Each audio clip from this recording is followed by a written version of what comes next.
Grand Rising, good afternoon, good evening, wherever you are in the world. Vince Robinson here with another edition of Open Door. But this is a very special edition because we are actually live to a few different streaming platforms. And I have with me someone who I have known for quite some time.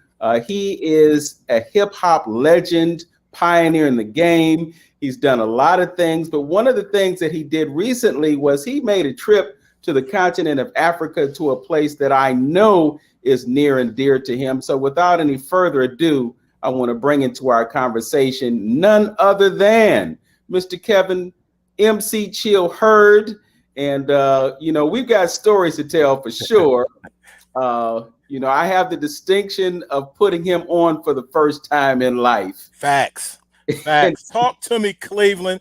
I want to all the time, big bro. I want to acknowledge you as one of the first, not one of the first person to ever hand me a mic to allow me to spit bars. That changed my life. So I'll always give you those accolades, and I'm glad to be here with you. Well, I'm appreciative, Kevin, and in all seriousness, I'm really happy that you were able to take that moment in time and evolve it into a career. You know, some folks claim to be hip hop artists, but you are legitimate when it comes to that. And I'm sure that not only were you involved in hip hop back then, but you were also immersed in something that we discovered called Pan-African Studies. We both have a pedigree that takes us to that illustrious place, Kent State University, and we spent quite a bit of time in the halls of Oscar Ritchie Hall, getting an immersion in the philosophies, the science, the history of our ancestors. And you have taken that to another level. So let me just ask this. Was this your first trip to the continent of Africa? Indeed, it was my first trip to the continent. So I'm finally glad to join you, Vince, as a member of the Bantu tribe. We haven't just talked about going to the continent. We have been to the continent. So yes, was my first time. Yes. So let me just ask you right off the bat, some of us make that trip and it's a life-changing experience. I know I went to Africa, Northeast Africa, way back in 1981.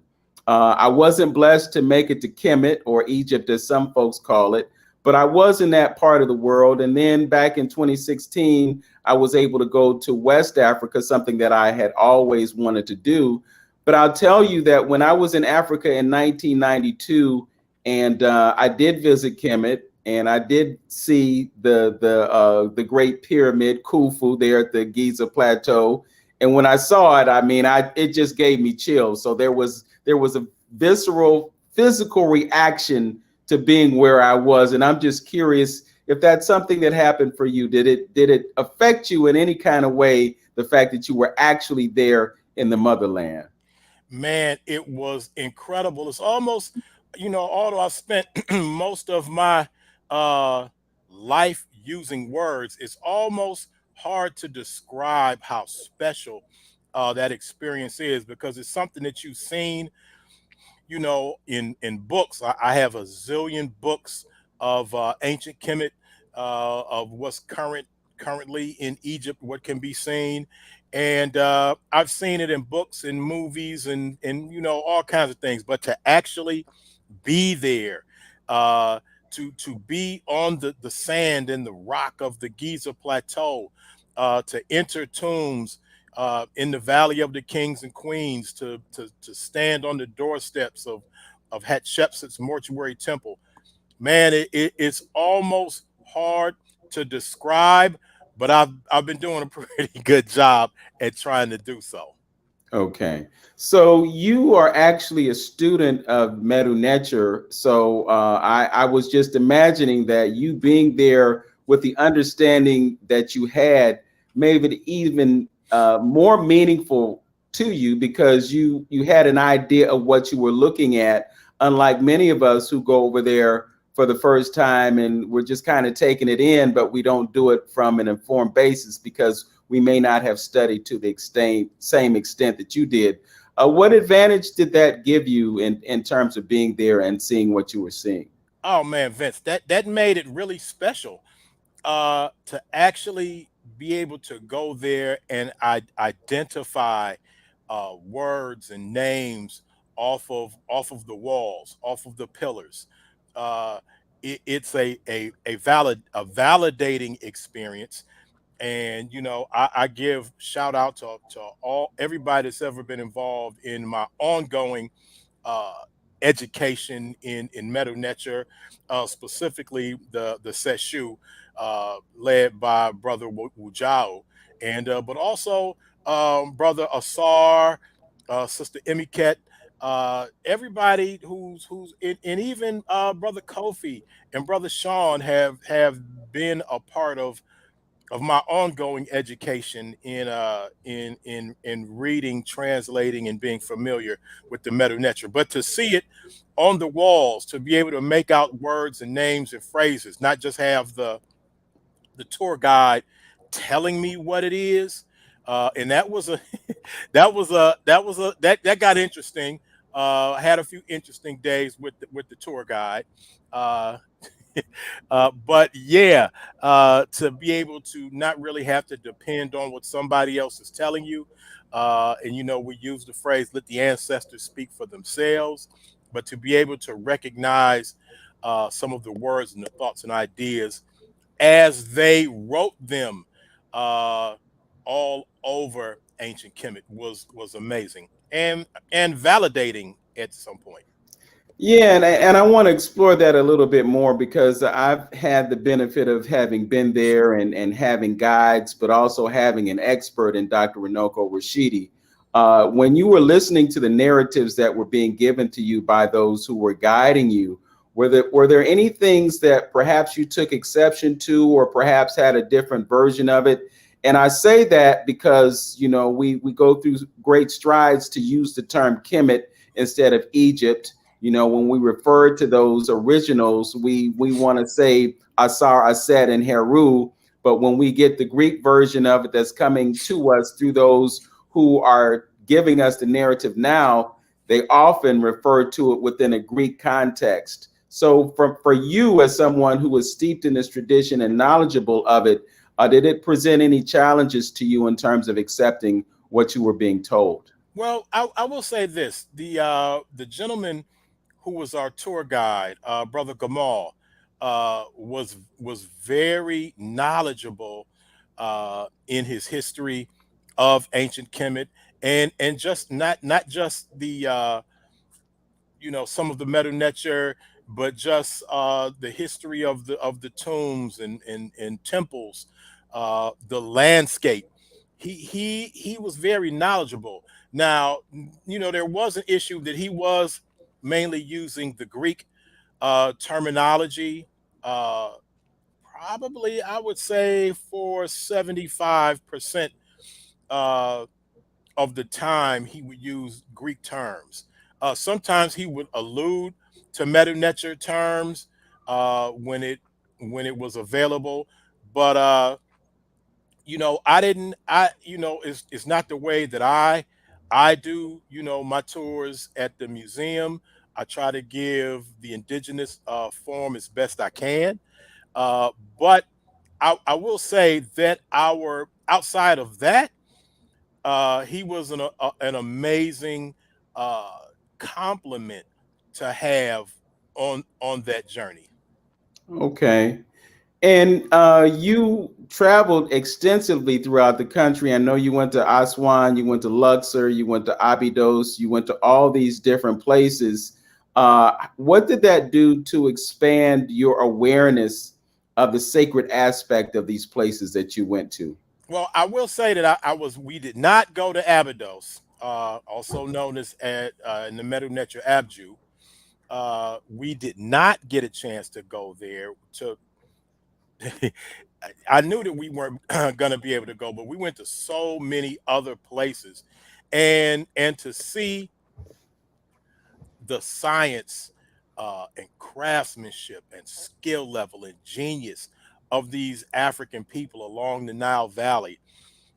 it gave you a different sense of understanding of again the ingenuity, the genius of these people. And you can't help when you're standing at the Great Pyramid of Khufu. Uh, when you go down into the tombs, man, I had an experience, and I'll get back to this, but I had an experience in one of the tombs that I will never forget as long as I live, of Mentuhotep, son of Ramses the Second, known as Ramses the Great, Ramasu. But to stand at the incredible edifice that is the mortuary tomb of Hatshepsut, in the Valley of the Kings, is awe inspiring, and to see the work and the stories, and just the Medu Neter covering the walls, telling the tales of her greatness as one of, not the first, but certainly one of the most known females, women, to rule Upper and Lower Kemet, to be the Nesut Biti. Uh, Man, it's so many things, Vince, and you've been there, you've seen it. Incredible, unbelievable. I will probably use it a million times, but I guess to answer your question, you know that we as Africans are special, uh, and our lineage is long, uh, and our knowledge to be able to do these incredible things is not regular. These were a special people, to be able to do these things, and but again, to witness it with my own eyes, to be there, to be able to, as they say, touch the stone. It was well worth the effort and the long, as you know, it takes a long time to get there, Yeah. but it was well worth it.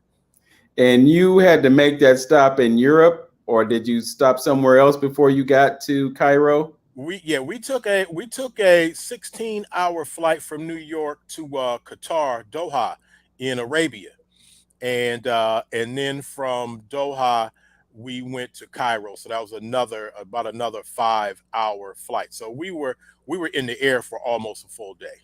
Okay. And you didn't go by yourself. You went with a group of people, including Basheer Jones. Can you talk about how the idea for this trip came together and, what that was all about? Well, my brother Bashir had gone to Egypt, and sometimes I will, Vince, just to let you know, I will oftentimes refer to the current place as Egypt. And obviously, when I'm talking about the ancient area, I will always try to use Kemet, because right now, we're looking at, the way that the nation is run, the policies, the political nature is in Egypt, is the Arab Republic of Egypt. But certainly the ancient aspects of it, I will always credit as Kemet. But which, by the way, is not the oldest name. It came about around the 11th dynasty to describe the entire nation. But Bashir had gone to Egypt a little while earlier and was so amazed by what he saw, he came back saying that he absolutely, positively has to bring people back with him to see the things that he saw, to do the things that he did, to experience it. And so he went about working with this sister Nikisha Johnson, Elite Travel, and they went about pulling together a tour of Egypt, ancient Kemet. And I was contacted to say, hey, Bashir is going back to Egypt, and so I quickly made some phone calls, and he was delighted to hear that I would be going on that trip. And he said, "Chill, I'm gonna need you with me the whole time. I'm gonna need you next to me." And he made use of of having me by him, because everywhere we went, he said, "Chill, what does this say? Can you tell me about this symbol?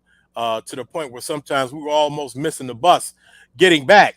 And they was like, man, chill, you got to get back on the to the bus on time, bro. I said, it's not me, it's Basheer. He's making me late, having me answer all of these questions. But Yeah. yeah, no, it was definitely an idea that brother Basheer Jones birthed, and the amazing sister from Elite Travel made it a very, very special and enjoyable trip. Okay. And it wasn't just Cleveland in the house. You had folks from other parts of the country with you as well. It was a good majority of people from the land, but we had some people that had come in, I believe, from Detroit, some people from the DC area. It was a few people from other parts of the nation, of the country, but the majority of us was from Cleveland, and I knew a couple of people that had gone. Niecy Crosby, uh, certainly the niece of our grand illustrious elder master teacher, Dr. Edward Crosby at Kent State University. My brother Joey Papignano, they know him as a journalist, a poet, a teacher, and he went with us. It had his birthday over there while we were there. So yeah, I was able to.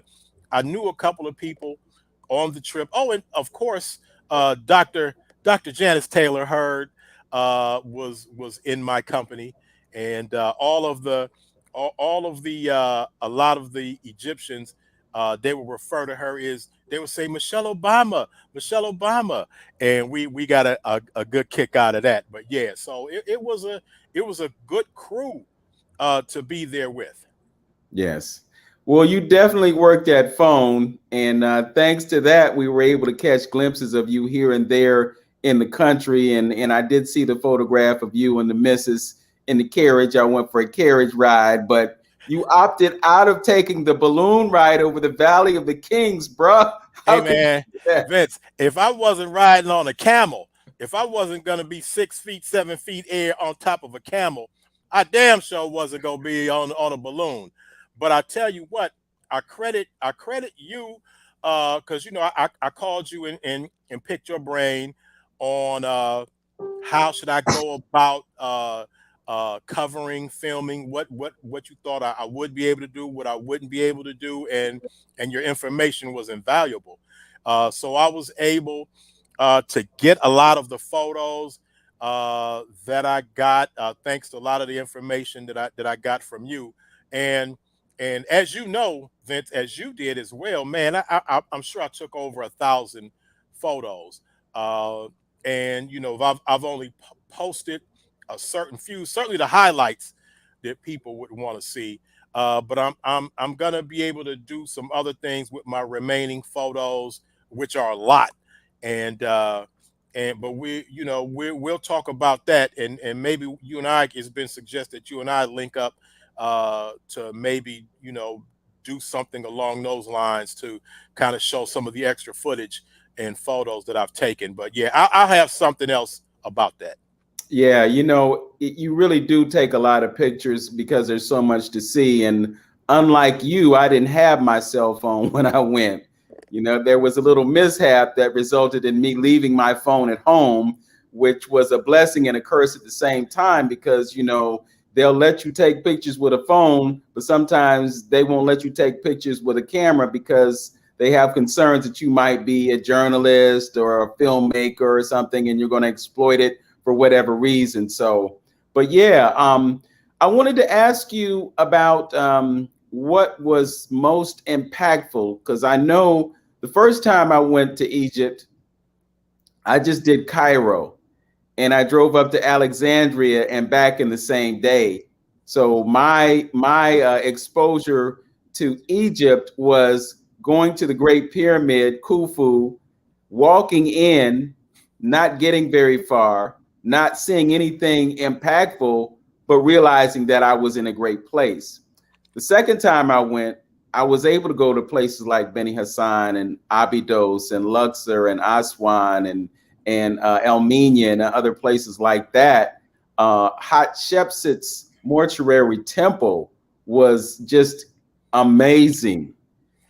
When I went to Abu Simbel, again, same thing. When I went to Abydos and I witnessed that the Medu Neter that you have established is not a submarine and an airplane and a jet plane, but I saw that with my own eyes. So, seeing the Great Pyramid, it's something, but it I don't know how it compares to all the other places that you might have been when you were there.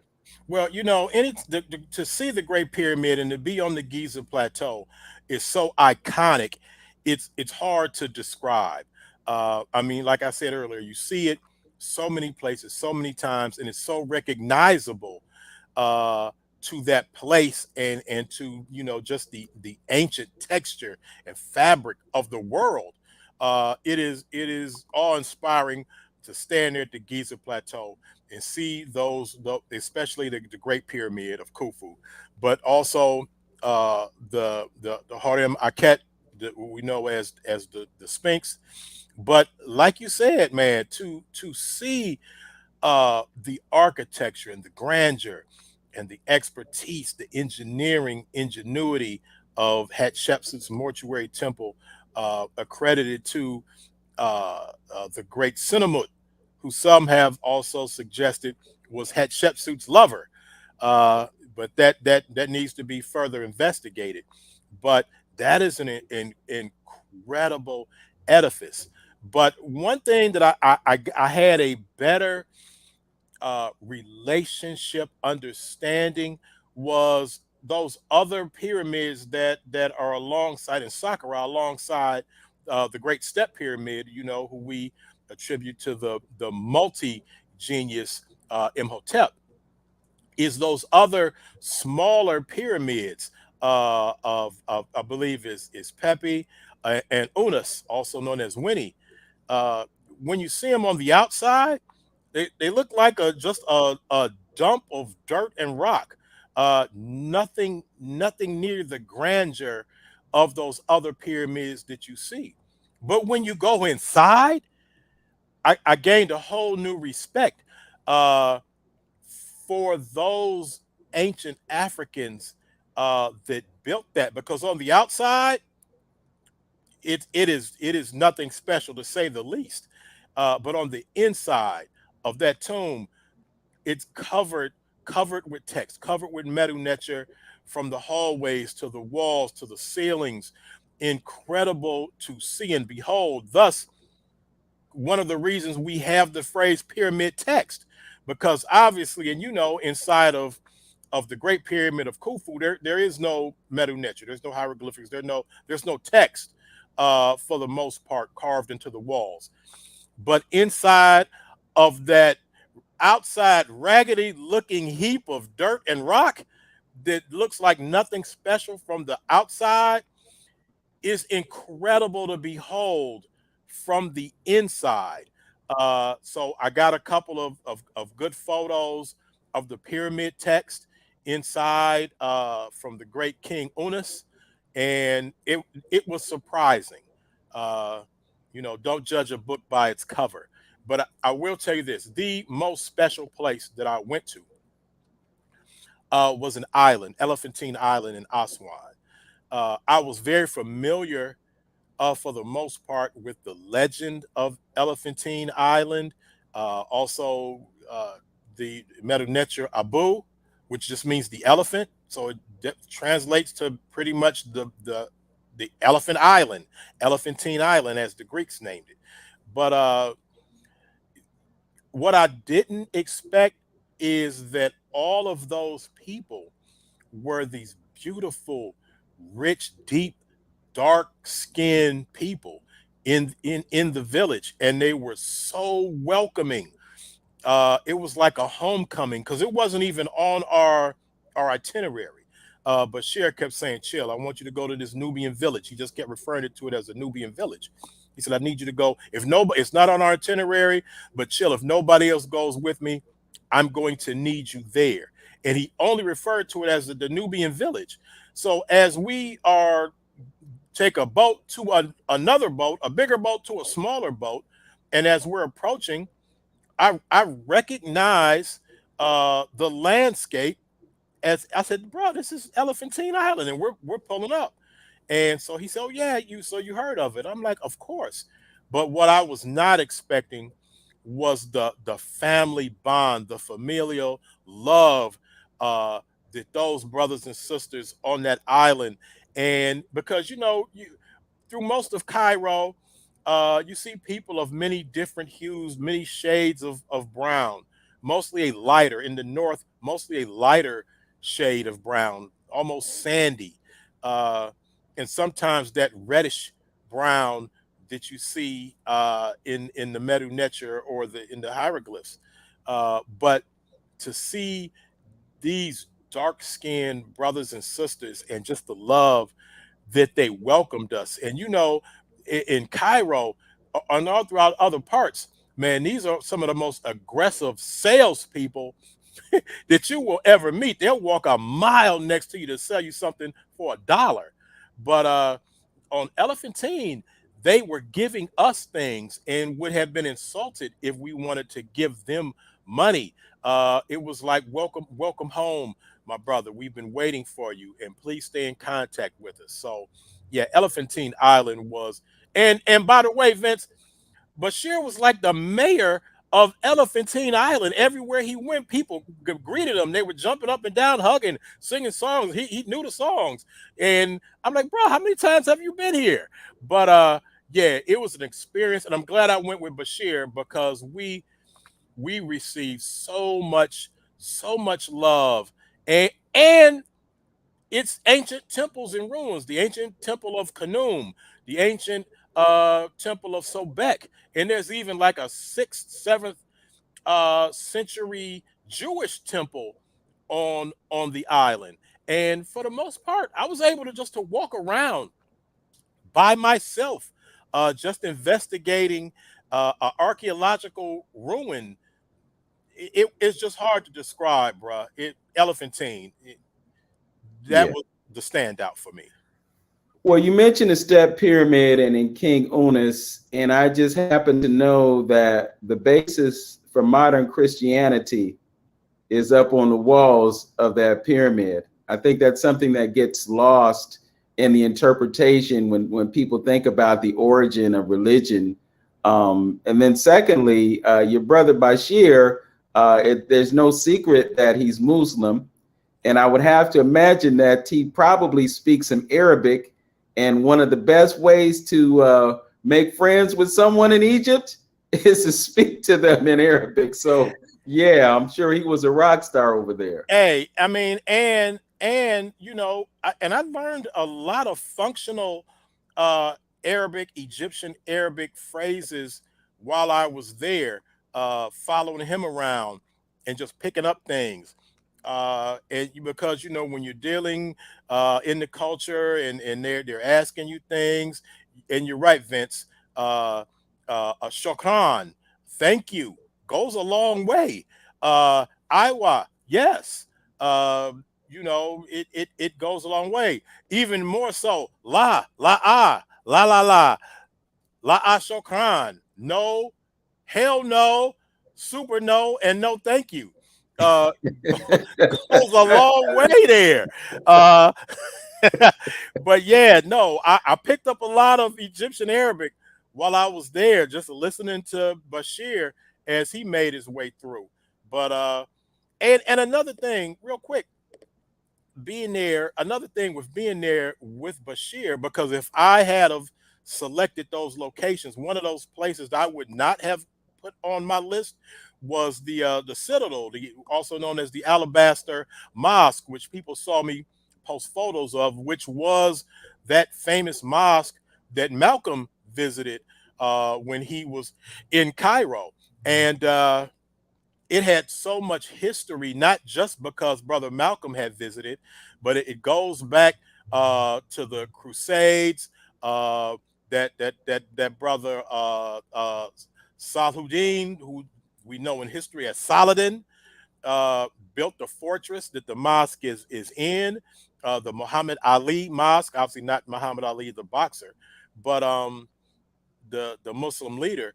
But it was one of the most beautiful facilities to see, and so much history behind that. That's somewhere where I would not have just instinctually put on the itinerary, but I'm so glad that I did. And so, again, I credit Brother Bashir with making sure that we got a chance to have that experience. But he could have just told me, "Chill, it's the mouse that Malcolm was at with the red carpet." I'd be like, "Oh, okay, I know what you're talking about. Let's go." But yeah, so that was also incredible. Let me ask you this. You were in Cairo, you were in other parts of the country. Was there ever a time when you got more of a feel for the presence of Black people in that country? And the reason that I asked that question is because I spent 2 weeks in Egypt and I spent another week in Sudan. And when I got to Sudan, there was a noticeable change. I mean, everywhere you went, you were seeing Black people, and they were the warming and welcoming people that you mentioned at the Elephantine spot.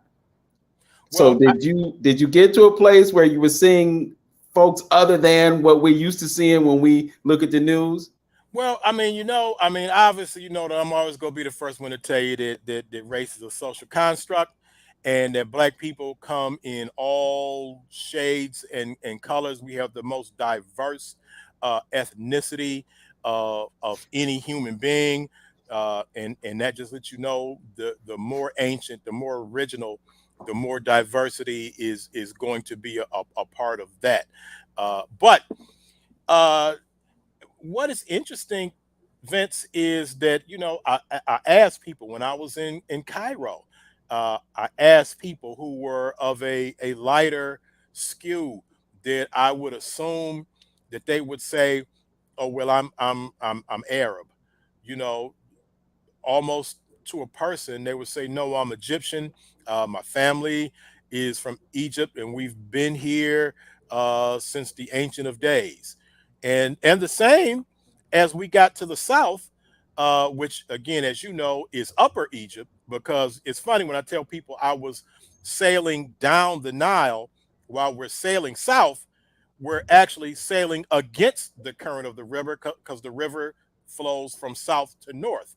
Uh, but as we got closer to the south, closer to Aswan, and the people were darker, uh, I was even on Elephantine. I asked one of our hosts, Brother Muhammad, uh, where are you from? Because they're almost at the line of demarcation that will become Sudan, that we would know as Nubia. And so I would expect that there would be a possibility for him to say, "Oh, I'm from, my family comes from Sudan. We come from," but he was said the same thing. "No, I'm Egyptian and I'm from here, from Elephantine. My family is from here. My father, my grandfather, from ancient of days. We've always been here." So the people of Egypt, I think, currently and particularly in ancient times, as Wujal was famous for saying, "Culture is king," and even Brother Ankh talks about that. You are Egyptian. First of all, let's come back to this one thing, that Egypt is in Africa. I know they've told other people about this place called the Middle East, but I guarantee you, when I got off that plane, the plane landed in Africa. It didn't land in Asia or Europe or Greece or somewhere else. But I think what made people ancient Egyptian was the culture, was the gods, the religion, the what they studied, the language that they spoke, the type of dress, their apparel. Uh, that made them Egyptian. Not necessarily that they were lighter in the north or darker in the south, but certainly the kingship, the rulership, the model for what was to become pharaonic Egypt undeniably came from the south. And of course, that's where you see our darker brothers. And and and maybe to answer your question, there was a I felt a difference, and it may have particularly been because of my experience on Elephantine, that there was a warm welcoming because it was more of a village. Actually, Cairo is a city. It's a big city. It's a populated city, highly populated. But in on Elephantine and other parts of Aswan, it's more like it was. You see the people out there fishing in the Nile, the way they probably fished, thousands of years ago. You got a glimpse into the past. The further you went to the south into what they would call Upper Egypt. Yes. Definitely some things to remember and some things to marvel at.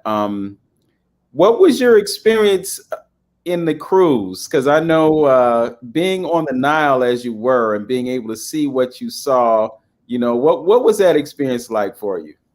Man, big bro, man, it was one of the most breathtaking visual experiences that I've ever gone through. Uh, to travel on water, on the river that is the Nile, but to see, it's like you're traveling back into time the further south you go. uh, you see the animals, you see the birds, you see the fish.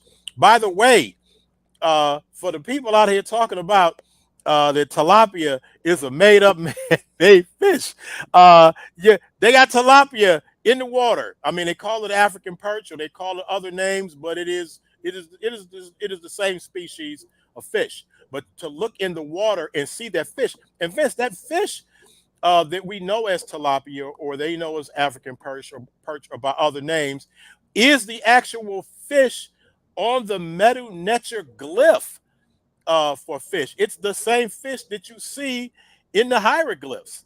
And but yeah, to travel on the Nile and the cruise was amazing. And initially, I thought, I didn't need a cruise, like a 4-day cruise. I could have, how many places I'm thinking, how many places I can go in those 4 days instead of lounging and cruising? Man, that cruise, man, I'm so glad I took that cruise. But our bedrooms look out at the Nile. You could go out on your own personal deck and just look out into the Nile, and you would see fishermen, and you would see people still there. It's still Egypt, and they still gonna try to sell you something. So, it's people. I was like, are they pirates? Like they're rowing their boat, no motors. I'm talking about a dude standing up trying to sell you something, holding up shirts and whatever, and his boy rowing like a crazy man, like keeping up with the boat. I'm like, how they gonna sell it to us? What they gonna we gonna throw the money overboard? And hey, man, they done like my cousins would say, they done throw the rope up on the ship and climbed up on it like some pirates and made the transaction. But man, that Nile cruise, and you're cruising at night and you wake up and you're in a new location that you're able to go out and visit and explore ancient temples and ancient lands and see the sights. So man, that 4-day cruise was worth the price of admission. The Nile, and Vince, I don't know if you, to me, the Nile, strangely enough, and I told people this, it doesn't have a smell. Uh, I couldn't even sense a water smell from it. It was the strangest thing. You see it's water, but it doesn't have that aquaponic smell, and certainly we're by the Lake Erie, and it has a sometimes has a different smell, Yeah. but it was like the cleanest smell. It's hard to describe, but it was unique. Uh, the Nile is an incredible thing to see and to be on and to be a part of a historical waterway. Yes. And the other part that you left out was that food, man. I know you probably gained a few pounds while you were over there. Have you worked them off yet? Man, let me tell you something.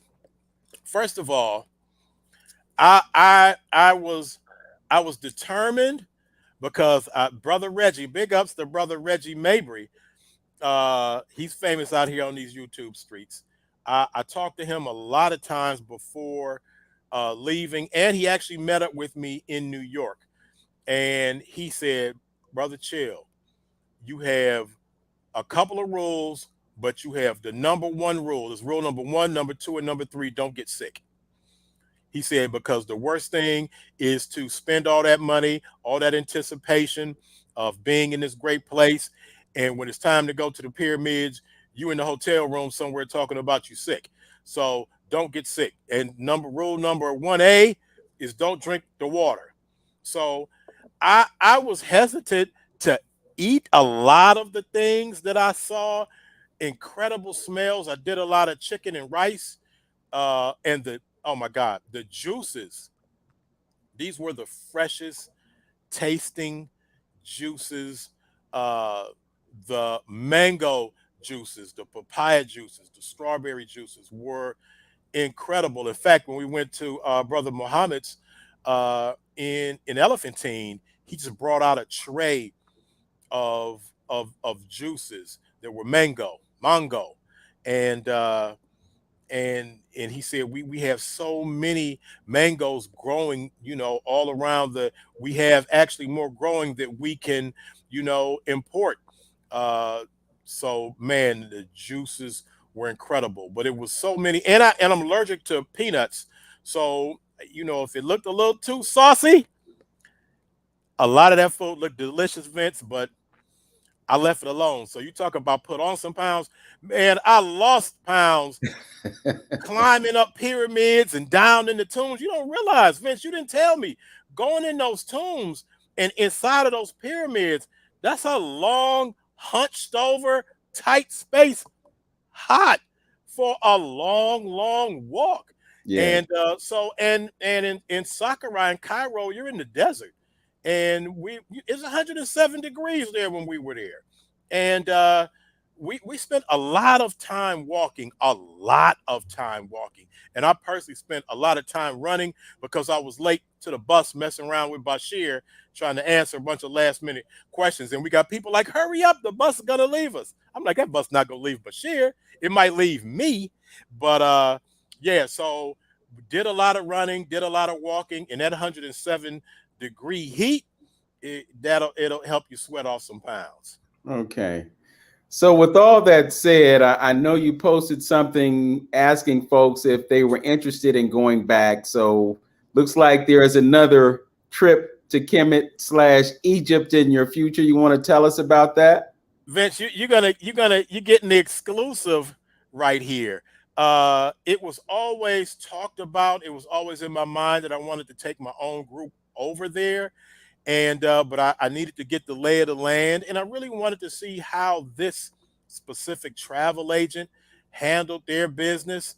And the sister Nikisha Johnson, Elite Travel, man, far exceeded my expectations, and I would not do it any other way than the way that I experienced. Although I would still like to go to Abydos, but but uh, so we've been talking, and it is, uh, although the documents haven't been signed, black people, our word is our bond, and we've come to an agreement, and I will be taking a group uh, back to ancient Kemet, Egypt, Mary, uh, Simatawi, all the same place, uh, in October, next October, and in December. So it's we only can take 30 people. So 30 people for next October, 30 people for next December. I will be leading, so I don't think I'll be there with Basheer on hand, but certainly he left me in good hands with a lot of the people that he knows, and our overall tour guide, Gamal. I insisted that I have him there. I didn't want his cousin, his little brother, his nephew, his understudy. I needed him uh, because he was, again, more than a tour guide. He was a translator. He was our fix-it man, our negotiator, sometimes bodyguard. Uh, I wouldn't do that trip any other way. The experience that I had, I want people. I know what Basheer feels like. I want people to do it. So you guys will see more information coming real soon about our two trips led by me. Chill in Egypt. You get to chill in Egypt coming up next year. So Vince, you got an exclusive on that one. All right. Well, I just want the folks out there to know that when you take one of these tours, it's not like the third world experience. You know, I saw some of the places you stayed. I know one of them was the same place that we stayed in Cairo, the Steinberger or something like that. It has Hmm. some kind of German name. Right. We stayed That's it. we stayed in that hotel as well, and it's not just a hotel. You know, they got shops in there. You can go in there and buy fine oils and jewelry and all kinds of things. You can uh exchange your money in the lobby. You can yeah, exchange your American dollars for the Egyptian pounds in the lobby. right. And the beauty of being in a place like that is it's kind of outside of the realm of those folks that will follow you for three Right. or 400 yards, or follow you all over the place until they get you to their shop so that you can buy something. I really relate to Lo Shokran because you know, at a No, point it's thank like, you. look, I'm tapped out. I don't want to take anything else back home. I don't want your gift. I don't want what you're selling. Leave Right. me alone. Yeah, and you know the thing about it, and I didn't realize till I got there to that hotel that we stayed at that it's right across the street from the Egyptian Museum, and it's right at the location, Tahrir Square, where the Arab Spring took place. The night that I got there, in the middle of the night, I just went outside just to say that I'm here, and to record that I was here, not realizing until daylight that I was at the actual location. It was the center, the center spot for the Arab Spring. But and again, it was right across the street from the Egyptian Museum. Now I did, Vince, I did get a chance to see the brand new uh Grand Egyptian Museum, which they call the Gym. I saw it from a distance, and it looks incredible. Now they've been promising that it was going to be open in November for the last 3 years. The last three Novembers, they said it was going to be open. Maybe it'll be open next year when we go back, but it looks incredible. And I do want to say, another thing, we went to, I don't know if you got a chance to go to Umbo. And which I like to, and this is something I'll make sure that I do when I bring my people, is to give those indigenous names of these places. Uh, Umbo was also known in ancient times as Nub or Nubet. It is a Nub, just as the word Nubian. Nub means gold, and Nubet is the city of gold, and we all often associate that Nub or being Nubian for being on the other side of the line separating Egypt and Sudan. But just for people to know, there were towns called Nubia for the most part, Nubet, uh, on the Egyptian side because of the gold. So I was able to be there, and one of the most amazing uh, hieroglyphs, Medu Neter, that I was able to read. You expect to see, ancient kings, Ramses, Ramasu, Ramses the Great, the second. Man, you see his name, both forms of his name, the two where each king has five names, but you see two of the names, his royal name and his birth name. You see it everywhere throughout Egypt. But to like when we went to Philae Island to see, and other places to see uh, to see Greeks' names appearing in in what they would call the cartouche. I let people know it is the Shanu, is that oval shaped symbol that you see the glyphs in. To see the words Alexander in the hieroglyphics in the Medu Neter on the walls was a little astonishing to see. And that's not something that our guide said, here's his name. I'm reading it and I'm trying to, figure out. I'm like, this says Alexander. Well, actually, it said like Alexandros. But to see Alexander's name and to see Cleopatra's name, also a Greek name, Cleopatra is Macedonian Greek. To see her name on the glyphs was different, but of course, to see Hatshepsut and to see Ramses and Seti and names like that, you expect to find our great kings and queens names on the wall. But to see the Greeks also having their names shown in Medu Neter was was a little different. And but I was glad I was able to, because if I hadn't seen it for myself, they might not have been able to tell me that. But it was an experience that I was happy that I was able to read that myself. Hmm. When we went, and I'm speaking of myself and Dr. Runoko Rashidi and the others, when we went to Alexandria, he expressed a little disappointment because he said what the Greeks did to try to imitate what the predecessors did, it was kind of a weak imitation, and that they used I guess substandard materials. They didn't use the right type of stone and so forth and so on.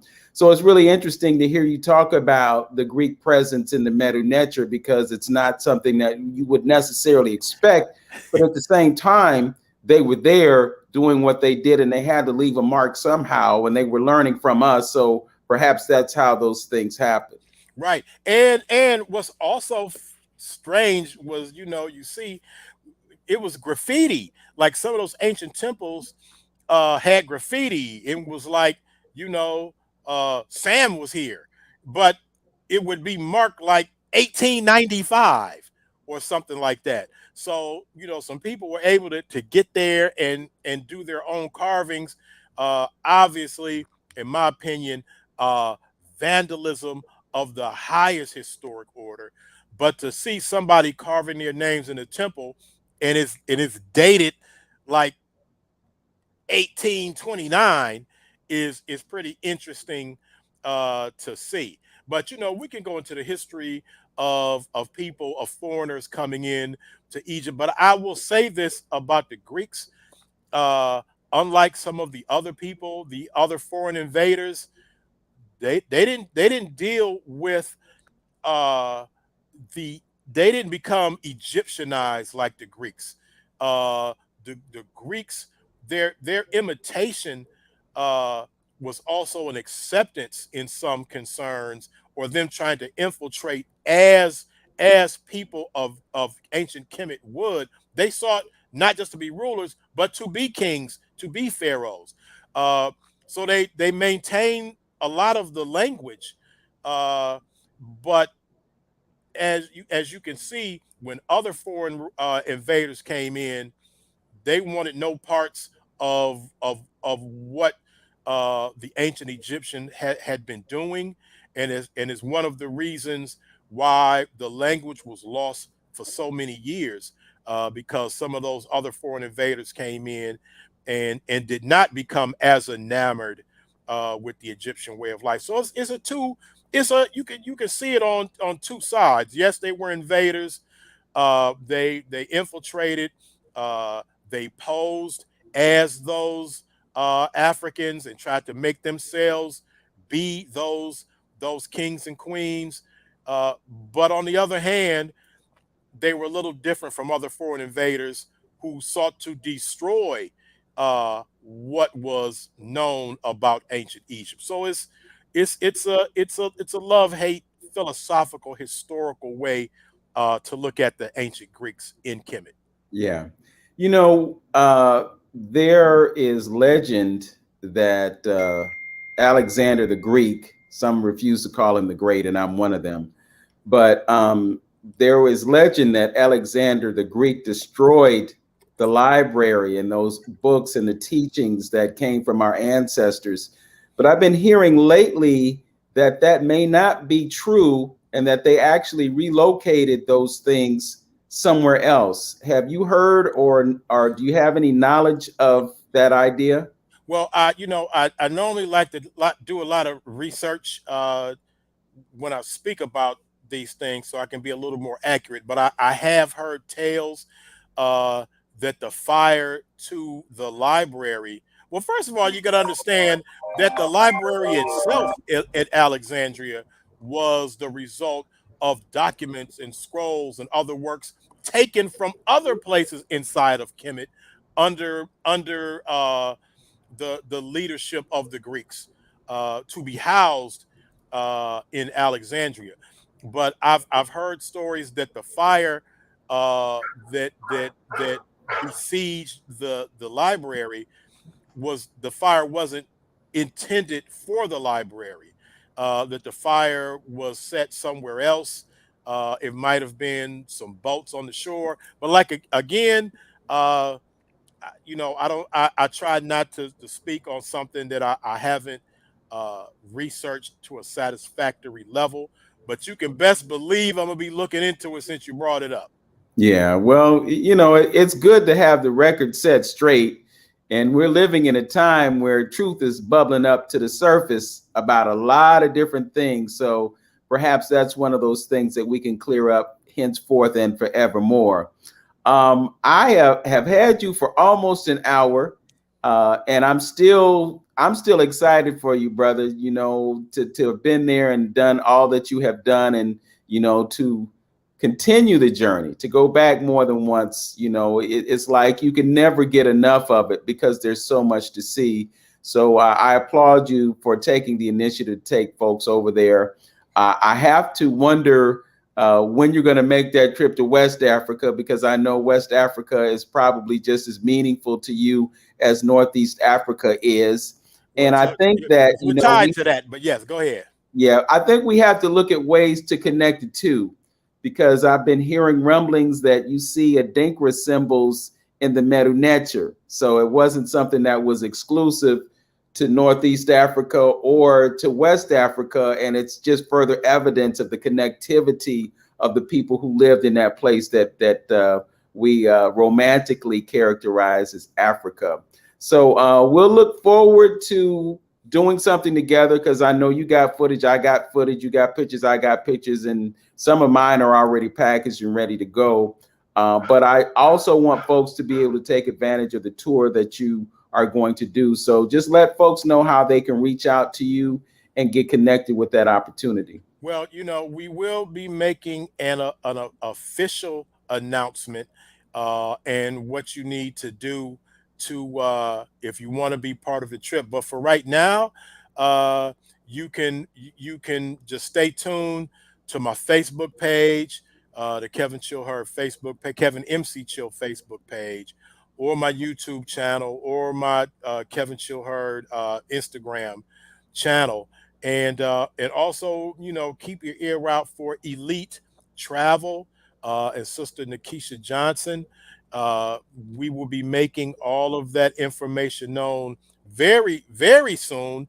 In fact, if you can get to the Elite Travel website, it may already be at least a rudimentary uh, activity going on for you to get information about the trip. But certainly we'll have full out information coming for you real soon. And can I ask you a quick question, Vince? I don't Sure. know. Did you get a chance? Did you get a chance to go to the Valley of the Kings? Yes. Did you go and see King Tut? Yes. Okay, now and while I took photos, and I was not expecting to see the boy king laying there pretty much butt naked, unwrapped, and he is covered by like a sheet. I don't know if it's linen or silk or something, from his lower torso down to just about below his knees. But I was not prepared uh, to see to see Tutankhamun there like that. And while I did take pictures, I certainly have not posted those pictures. And although people were saying, did you see King Tut? Did you take pictures? Are you going to post them? I've chosen not to post those pictures because it just was it felt all of a sudden, it felt a little intrusive, if you know what I'm saying. And I don't know how you dealt with that when we I mean you could say that for a lot of the temples. You could say it for all of the temples and tombs and pyramids. But it was just it struck me specifically when I was face to face with the great one that they referred to as the boy king. And I don't know how you felt about it in that moment.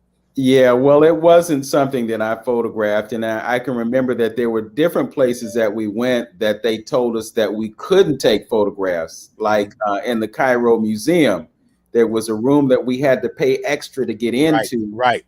And when we were in there, they were saying, okay, no cameras, no cell phones, no tablets, nothing. They wanted to prevent you from documenting that. So, I yeah. remember that. I forgot what it was. I don't know if it was the tomb of Yuya and Tuya.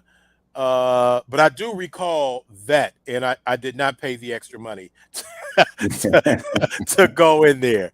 But yeah, Yeah. I do recall that specific location. Yes. Another thing, and I don't know if if I like, but and I know we need to go, but another thing that is different. Vince, I'm used to being in museums, and if you even get close to an artifact, they will throw your butt out of that museum.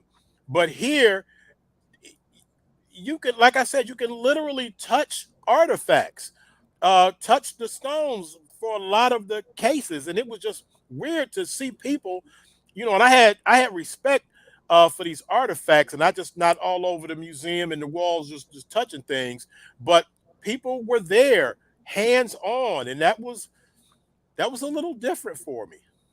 Yeah. Well, it's not like this Cleveland Museum of Art where you got a docent, every 15 feet watching you like a hawk, You're a little too close. You can't be that close. Like, hey, back up, bro. Yeah, yeah. I'm really looking forward to seeing that new museum. I wasn't privileged as you were to catch a glimpse of the edifice, but I think this is kind of like a $1 billion project. They put a lot of money into it. Man, to see it, I mean, I saw it twice and it was from a distance, but it was amazing. It was beautiful. Just the outside of it is incredible. Uh, I could see it from the Giza Plateau, from a different part of the Giza Plateau, and there was another part where I was at in Egypt where I could see it off in the distance, and I got some photos of it. Now I use my telephoto lens, I got something besides a camera, a camera phone.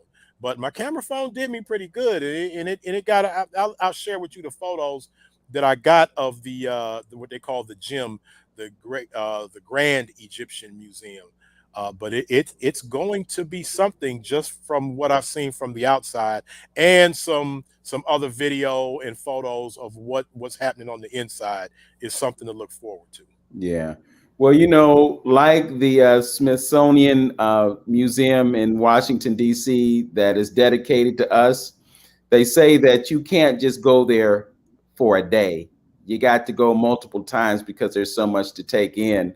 I would imagine with this new museum, you probably gonna have to be in there for a week or two Right, to get the full right. feel for it. So yeah, we'll look forward to that. I'm going to include a post or a link to Elite Travel Agency so folks can get that glimpse. And I'll post a link to your Facebook page as well.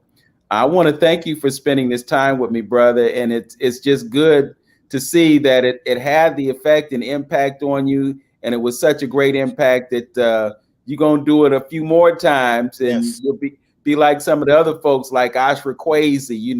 Ashra been over there like 100 times, and your brother Tony Browder. He's He not. over there doing digs, archaeological digs now. Yeah. And did you get to see his artifacts in the museum in Luxor? I did not. And I was there in Luxor, certainly. And of course, it gives me another opportunity to let everybody know that Luxor is a Arabic term for what the Greeks called ancient Thebes, of what the indigenous Africans called Waset. But yeah, no, I did not get a chance. But man, and if it had been brought to my attention, I would have sought that out. But so many things to see. I can't even. I'd have to go back over my notes again to even recall all of the things that I saw while I was there. Yeah. Well, the experience that I had was that I was documenting. So, like you were running around and Basheer was holding you up, I was the first one off the bus and the last one to get on the bus. So in being in work mode, it really didn't give me a chance to fully appreciate what I was looking, Right. but I got receipts and I got records. So now, and this is just an aside, because of your posts and others, I'm getting feeds to my Facebook feed every day about Uh-huh. Egypt. Right. As well as I am. Eh, Yeah, and it's showing me all these places that that I visited. So now what I'm doing is I'm saving them so that it will help me to remember being there and to remember what I was looking at when I was there. So Right. thanks, Facebook, for giving me education. I put all this stuff together and I'll be able to put my own tour back together. Right, those algorithms. Yeah, and I Yeah, know what you man. mean, Vince, because I was the last person on the bus every time. And oftentimes my wife is already on the bus and she was like, "Come on, man, you can't be the last person on the bus every time." They looking at me like I'm crazy. Like Yeah, where is Chill at? And right. are you telling them that I'm with Bashir? They don't want to hear that. They know that Yeah. we waiting on Well, you. So yeah, that's I know what that means. That's the life of a photographer, man. Just like the wedding, you're the first one there and the last one to leave. That goes with the territory. So, welcome to the wonderful world of photography. You did it with that Samsung phone, but you made it work. Hey man, big ups to that phone, man. So, That's with not that, just a I want phone. to say again, thanks for joining me. And to those who are listening and watching, thanks for being here. Peace, prosperity, and progress to you all. And we'll see you next time. Peace.